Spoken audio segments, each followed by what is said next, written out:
Arquivo número 305, a Praça da Sé e o Marco Zero em São Paulo. O mistério do espírito de Anhangá. Comemorando 470 anos da fundação da Vila de São Paulo de Campos de Piratininga. Quinta parte. Ação. Legiões de Apolo está marcando presença aqui hoje no aniversário da cidade de São Paulo de Campos de Piratininga. Me encontro aqui no Marco Zero da cidade, no centro de uma gigantesca Rosa dos Ventos. Vou estar discorrendo com vocês sobre os principais caminhos que nos levaram a essa formação dessa cidade, os entroncamentos e todas as referências e coordenadas da Rosa dos Ventos que aqui se encontra, com as suas referências aqui nesse monumento que estou mostrando para vocês hoje com mais exclusividade. Hoje é um dia que dá para filmar, eu não vou me demorar muito aqui, porque como é um dia onde todo mundo está querendo bater foto e também filmar, eu vou fazer a minha fala rápido, mas eu quero deixar pontificado aqui então, e nós começaremos o nosso documentário, a nossa abordagem hoje, aqui no Marco Zero, em frente à Catedral da Sé. Então, Legiões de Apolo está marcando presença aqui no dia do feriado municipal da cidade de São Paulo de Campos de Piratininga. Vem comigo. Estamos diante de um totem de pedra de formato hexagonal que simbolicamente reúnem em um mapa primitivo 6 caminhos e 6 destinos decisivos na formação do território nacional do Brasil. O epicentro desses caminhos ficava aqui no alto desta antiquíssima colina que mais tarde vai ser o chamado Triângulo Piratininga da Vila de São Paulo Antigo. Antes de tudo, considere os 2 rios principais que permeiam a colina primitiva, o Rio do Peixe Seco e o Rio Anhangá. Os caminhos eram em um passado pré-histórico trilhados por animais e também por índios nativos da região dos Altos Campos Piratininganos. O rio Piratininga é o rio do Tamanduateí e o rio Anhangá é o rio do espírito guardião das florestas. Um mistério quase impenetrável aos nossos olhos e que acende de vez a nossa curiosidade e fascínio pela história antiga da famosa Vila de São Paulo. Os caminhos ou trilhas sinalizam hoje os destinos geográficos do litoral de Santos, Minas Gerais, Goiás, Paraná, Rio de Janeiro e Mato Grosso, e é possível observar aqui uma placa de bronze em alto relevo com referências desses caminhos no centro de uma gigantesca Rosa dos Ventos, feita em formato de um mosaico geométrico de grande beleza artística. O Marco Zero simboliza, na verdade, uma história maior do que aquilo que os nossos olhos estão vendo e que a nossa imaginação possa alcançar. A cidade de Santos, direção sudeste, é representada por um navio a vapor. O estado do Paraná, direção sul, é representado por uma araucária. O Rio de Janeiro, direção nordeste, é representado com uma bananeira e o pão de açúcar. Minas Gerais, direção norte, é representada com equipamento de mineração. Região de Goiás, noroeste, é representado com a bateia usada no garimpo. E Mato Grosso, direção sudeste, é representado com as indumentárias dos bandeirantes. Bom, galera, então a gente mostrou aí para vocês o Marco Zero aqui em frente à Catedral da Sé, no dia do aniversário da cidade. E a gente está fazendo uma caminhada aqui rapidinho aqui pelo centro histórico e a gente vai agora aonde ficava exatamente a antiga igreja da Sé em São Paulo, a primeira igreja da Sé, não a catedral, mas a primeira igreja da Sé. Então a gente vai estar mostrando para vocês o local onde essa igreja estava edificada no passado. Estou passando aqui rapidinho, antes de chegar lá, quero estar mostrando para vocês aí também a estátua de São Paulo Apóstolo. Então esta estátua que está atrás de mim aqui é em homenagem a São Paulo Apóstolo, porque hoje é o dia da conversão de São Paulo Apóstolo.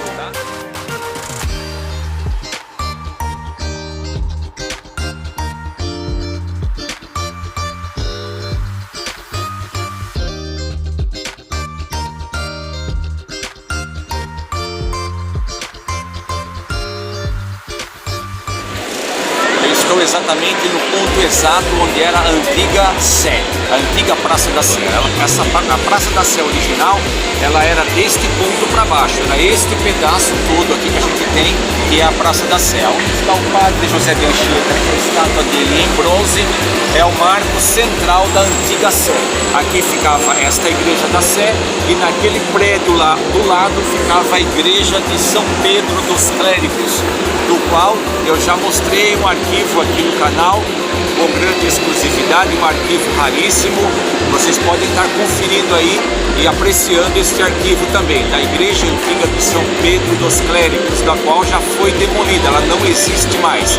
E a sé que ficava aqui também foi demolida para dar espaço à ampliação da cidade e a posteriori a construção da Catedral da Sé atual, que está lá ao fundo, do qual já apresentei aí também alguns vídeos importantes e significativos, ok?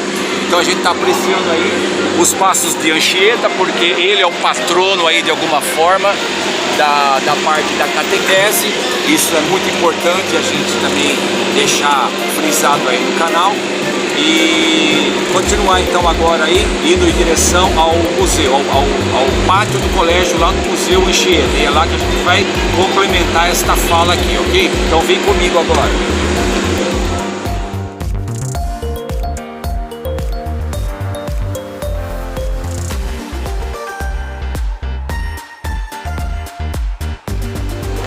Bom, aqui eu me encontro em frente a esse prédio moderno, atual, mas era exatamente nesse local que ficava a antiga igreja de São Pedro dos Clérigos, que foi demolida e apagada do perímetro da Praça da Sé. Eu não sei o motivo que levou a esse vandalismo histórico gravíssimo, mas a verdade é que a igreja antiga de São Pedro dos Clérigos não existe mais. Ela era uma igreja muito bacana, ela era bem decorada. Tem um vídeo aí, depois vocês podem estar conferindo aí no meu canal, falando um pouquinho desta igreja antiga. E a Praça da Sé original, a verdadeira Praça da Sé, era apenas esse pedaço aqui, ó. Então a Praça da Sé era esse pedaço, esse perímetro aqui, e mede-se ali onde está a estátua do padre José de Anchieta, e esse miolo aqui, porque também dá-se a entender o tamanho que era a cidade de São Paulo na época e o número de habitantes que também tinha nessa cidade. Então é interessante fazer essa reflexão. A gente sabe disso através de pinturas e fotografias históricas da cidade de São Paulo. A gente pode observar aí fotografias de Augusto Militão, que foi um grande aí fotógrafo do século XIX, que teve a capacidade artística de registrar os principais monumentos arquitetônicos da antiga cidade de São Paulo. E a posteriori, muitos pintores depois aproveitaram essas fotografias para reproduzir em suas telas. Benedito Calixto de Jesus é um deles, e ele vai então reproduzir em obra de óleo sobre tela o centro antigo da Sé. Debré também vai fazer isso quando passa por aqui. Rugendas e outros pintores e artistas europeus que passaram pela antiga cidade de São Paulo. Então eu vou mostrar rapidinho aí agora, para encerrar essa fala, a fachada aí do prédio. Ela mantém uma arquitetura bonita nessa fachada. Ela tem aí os seus pilares gregos romanos de estilo helênico. Isso é bem robusto, é bem nobre, mas nada substitui a antiga igreja que aqui existia, ok? Então vamos em frente agora, que a gente já está pertinho aí do pátio do colégio. Vem comigo agora, a gente vai continuar nosso documentário lá embaixo. Ao chegar na igreja de Anchieta, apreciamos um concerto de música clássica com obras-primas de Haydn e de Bach, o que enriqueceu muito aquele momento. Afinal, nada mais justo do que após a missa um concerto de música clássica no berço onde os jesuítas plantaram a semente da pedagogia escolar, trazendo para estas terras a literatura, o teatro, as belas artes, a religião e a música clássica. Tanto a missa quanto o concerto não foram filmados, porém fizeram parte das comemorações dos 470 anos. Em arquivos anteriores, já iniciamos juntos uma incursão histórica pelas imediações do pátio do colégio no centro da cidade de São Paulo. Conhecemos a Igreja Anchieta, o Museu dos Jesuítas, o jardim interno do pátio do colégio. Contemplamos também obras sacras raríssimas, que são relicários importantes da primitiva vila de São Paulo Antigo. E, de fato, todo este espaço é o lugar de nascimento da cidade e guarda as 7 chaves um rico acervo de livros e documentos importantes para pesquisa histórica dentro da Biblioteca Padre Antônio Vieira. Com grande exclusividade, pudemos também visitar o espaço onde no passado era a antiga cripta da primitiva igreja, reconstruída por volta do final do século XVI. Ali foram sepultados autoridades, padres e membros importantes no contexto histórico em questão. Tudo isso e muito mais compactei em 4 arquivos complementares.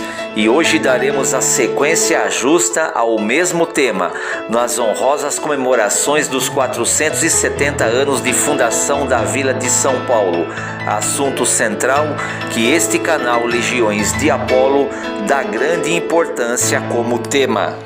Legiões de Apolo está aqui comemorando com vocês 470 anos da fundação de São Paulo de Campos de Piratininga, aqui no pátio do colégio, no coração da grande cidade de São Paulo. Então é isso aí, galera. Acompanhem comigo aí os vídeos, ok? Alô!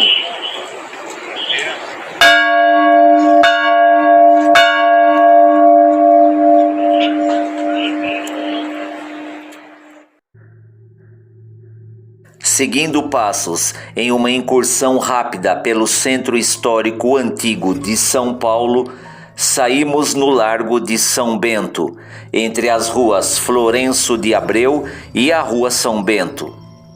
À minha frente, podemos observar o Mosteiro Histórico de São Bento, uma das ordens religiosas mais antigas de São Paulo. Quanto mais andamos por aqui, mais história soterrada vamos encontrando, de modo que precisamos compactar em vários arquivos em vídeo tudo aquilo que vamos descobrindo. Nesses 470 anos de aniversário de fundação da Vila de São Paulo, o centro histórico estava vazio, facilitando sobre alguns aspectos uma abordagem mais tranquila. Neste breve percurso, podemos observar uma das pontas do triângulo histórico. O Mosteiro de São Bento é outro epicentro de grandes acontecimentos importantes da identidade paulista, demarcando de alguma forma os caminhos que os paulistas trilharam ao longo dos 470 anos. A nobre fachada deste mosteiro possui uma arquitetura agradável e digna da história de São Paulo, sendo ele edificado aqui ao longo de todo o processo de povoamento desta colina histórica, em um solo sagrado, onde outrora reinavam aqui Tibiriçá e os primeiros guaianas convertidos na fé católica. É de se considerar que estamos bem próximos ao Vale do Anhangabaú, que nos dias atuais foi completamente transformado e adaptado para o cenário moderno desta gigantesca metrópole, mas sua importância no contexto da formação de São Paulo antigo jamais pode ser esquecido por todos nós. Bom, então eu me encontro aqui no Largo de São Bento, fazendo algumas imagens aí para vocês, para deixar aqui também no arquivo do canal Legiões de Apolo, mostrando aí então esse Largo de São Bento, histórico, é um ponto assim bastante ímpar também na história de São Paulo de Campos de Piratininga, porque o Largo de São Bento, ele foi criado, ele foi elaborado no espaço onde era a antiga aldeia de Inhampambuaçu. Aqui nesse solo, aqui onde eu me encontro, andando aqui nessas imediações, aqui ficava a aldeia do cacique índio Tibiriçá. Muita gente faz confusão e acha que a aldeia do Tibiriçá ficava lá no pátio do colégio, mas não, a aldeia mesmo ficava aqui e se chamava Inhampambuaçu. Então é daqui que a gente tem a referência mais antiga de São Paulo. Então, enquanto que lá no pátio do colégio os jesuítas fundam a cidade de São Paulo de Campos de Piratininga, ou a vila de São Paulo de Campos de Piratininga, aqui era a aldeia Inhampambuaçu, do cacique Tibiriçá. Então é interessante perceber que são pontos diferentes, mas que estão de alguma forma interligados aí na história de São Paulo de Campos de Piratininga, nos seus primórdios aí de fundação. Aqui nesse ponto onde eu me encontro, aqui bem próximo aqui fica o Vale do Anhangabaú, que é o lendário Vale do Diabo ou dos Maus Espíritos, né? Então o Vale do Anhangabaú, segundo as cartas dos jesuítas aí, que são os primeiros registros que a gente tem aí para poder fazer pesquisa, né? Segundo as cartas aí de Nóbrega, de Anchieta e outros grandes homens aí da Companhia de Jesus, eles narram então nessas cartas que os índios daqui, eles já tinham esse temor pelo Vale do Anhangabaú, que era um vale mal assombrado, um local de uma certa forma maléfico, que tinham lá uma certa energia que era bom se evitar. Então o Vale do Anhangá, como é conhecido, o Anhangá é o espírito da mata bruta, mas não é um espírito assim, como que eu vou explicar para vocês? Ele tem um certo grau de temeridade, né? Esse é um espírito que os índios temiam, porque esse Anhangá, ele é uma espécie de assombração, uma espécie de demônio, uma espécie de algo assim que temos que evitar ao máximo, assim como no cristianismo se evitam os demônios e os maus espíritos aí. Então é mais ou menos algo nesse sentido que os índios se referiam ao Anhangá, que é o Vale dos Maus Espíritos, mesmo porque, segundo algumas informações que a gente vai colhendo, cogita-se a ideia de que ali também havia um cemitério indígena, né? Um cemitério primitivo indígena, ou porque também era conhecido como Vale dos Mortos também. Para vocês aí sobre o Anhangabaú, né? Que era um espírito bastante temeroso, ele fica daquele lado lá, aqui onde estou apontando para vocês aqui o viaduto de Santa Ifigênia, né? Então abaixo dele fica o Vale do Anhangabaú, que era o Vale do Diabo, conhecido aí pelos índios e pelos jesuítas. Atrás de mim ficou a fachada do Mosteiro de São Bento, e aqui onde eu me encontro então é o Largo de São Bento, onde antigamente era a aldeia Inhampambuaçu do cacique índio Tibiriçá. Então é interessante a gente resgatar essas informações, registrar elas aqui no canal e deixar arquivadas aqui também, porque elas são de grande importância, ainda mais hoje, que é o dia da fundação de São Paulo, dia 25 de janeiro, né, que comemoramos aí 470 anos da fundação de São Paulo. Então, frisando aí, aqui era a aldeia do Tibiriçá, e lá onde é o pátio do colégio era a aldeia Piratininga. Então são locais diferentes, com contextos históricos também diferentes. Estamos ouvindo aí agora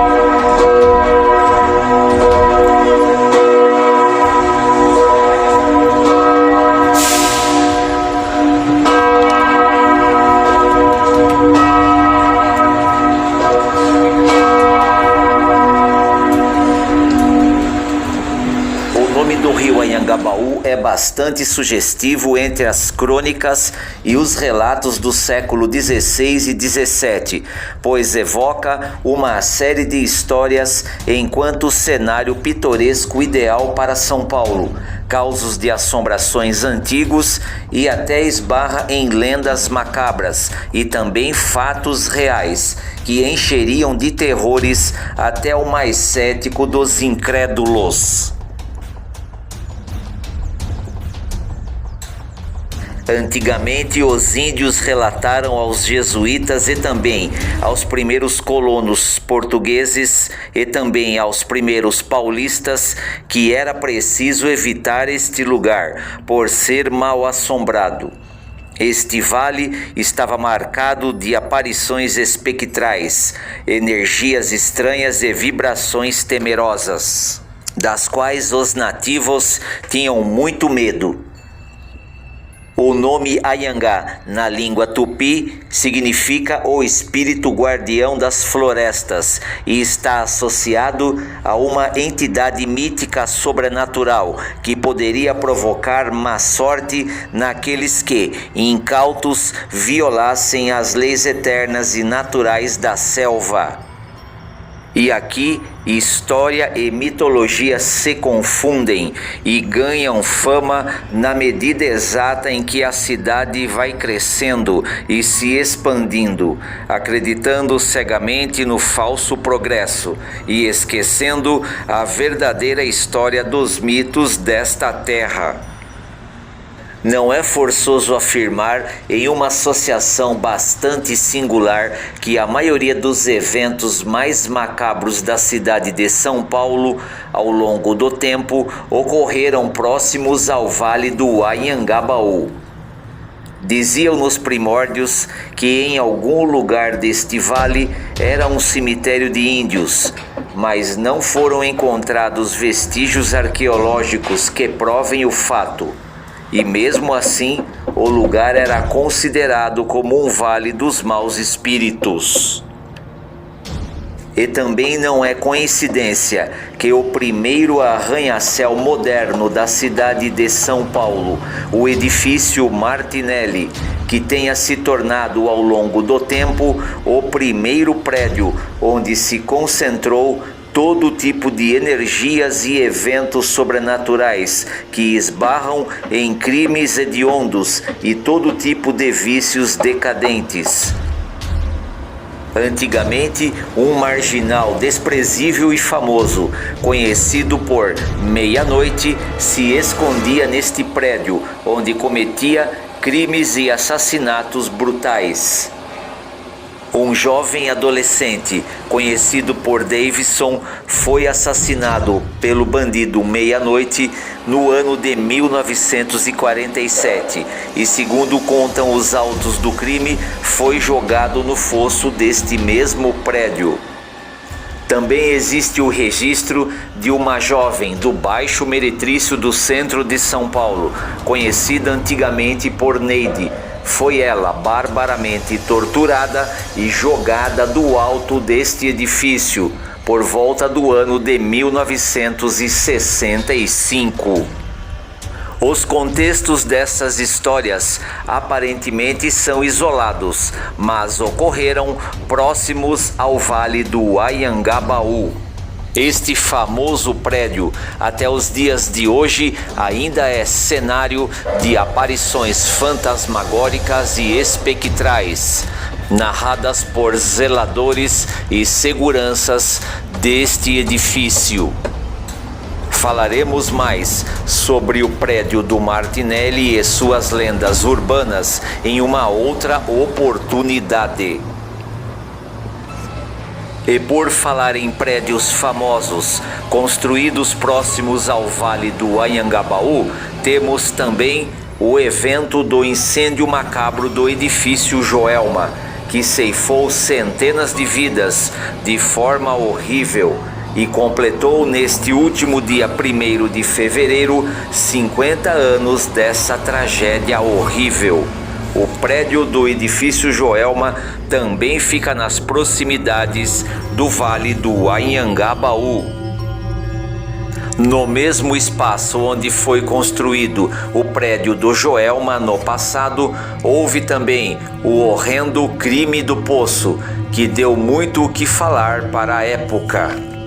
Em todos os contextos macabros da história moderna do centro de São Paulo, próximos ao Vale do Anhangabaú, estão registrados suicídios fatais constantes, crimes perpetrados por marginais de rua, muitos roubos e furtos, brigas, atropelamentos e acidentes automobilísticos fatais.